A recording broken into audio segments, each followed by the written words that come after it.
সংখ্যানুপাতিক নির্বাচনী ব্যবস্থার সমালোচনা করতে গিয়ে বিএনপি স্থায়ী কমিটির সদস্য সালাউদ্দিন আহমেদ রাজনৈতিক শালীনতা ভঙ্গ করেছেন বলে অভিযোগ তুলেছেন ইসলামী আন্দোলন বাংলাদেশের কেন্দ্রীয় প্রচার ও দাওয়া সম্পাদক শেখ ফজলুল করিম মারুফ। তার দাবি, সালাউদ্দিন আহমেদকে বিতর্কিত মন্তব্যের জন্য প্রকাশ্যে ক্ষমা চাইতে হবে, অন্যথায় রাজনৈতিক সংস্কৃতিকে কলুষিত করার দায় বিএনপিকেই বহন করতে হবে।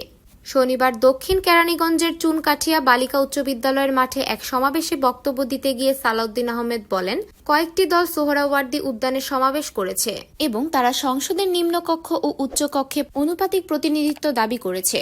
তারা বলছে অনুপাত ছাড়া বাংলাদেশে কোনো নির্বাচন সম্ভব নয়, অথচ এসব দল আসলে ক্ষুদ্র দল মাত্র, যারা দীর্ঘ 16 বছর আওয়ামী লীগের সঙ্গে ছিল এবং তাদের সব নির্বাচনের বৈধতা নিশ্চিত করতে হাতপাখা প্রতীকে সমর্থন দিয়েছে।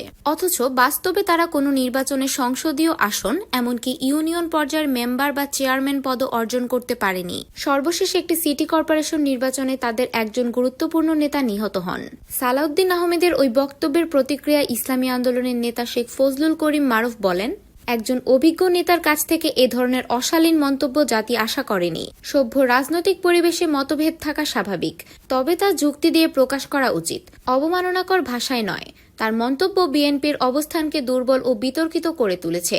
তিনি আরও বলেন, নতুন বাংলাদেশ গড়তে হলে পুরনো অসভ্য রাজনৈতিক আচরণ থেকে বেরিয়ে এসে যুক্তির আলোকে সংলাপ চালাতে হবে। সম্প্রতি ইসলামী আন্দোলন বাংলাদেশ সোহরাওয়ার্দী উদ্যানে এক ঐতিহাসিক মহাসমাবেশের আয়োজন করেছিল। সেই সমাবেশে বিএনপি ছাড়া দেশের প্রায় সব রাজনৈতিক দল অংশ নেয়। জুলাই আন্দোলনের অংশ হিসেবে আয়োজিত ওই কর্মসূচিতে বিভিন্ন স্টেক হোল্ডাররা সংখ্যানুপাতিক নির্বাচন পদ্ধতির যৌক্তিকতা তুলে ধরে সমর্থন জানান। তবে উল্লেখযোগ্য বিষয় হল, এই গুরুত্বপূর্ণ মহাসমাবেশে বিএনপির কোনো প্রতিনিধি উপস্থিত ছিল না।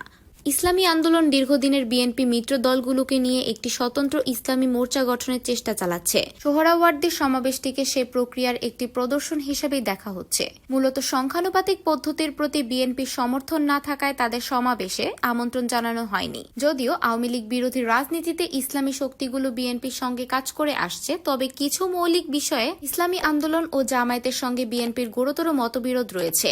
এ কারণেই মহাসমাবেশে বিএনপিকে বাদ দেওয়া হয়েছে।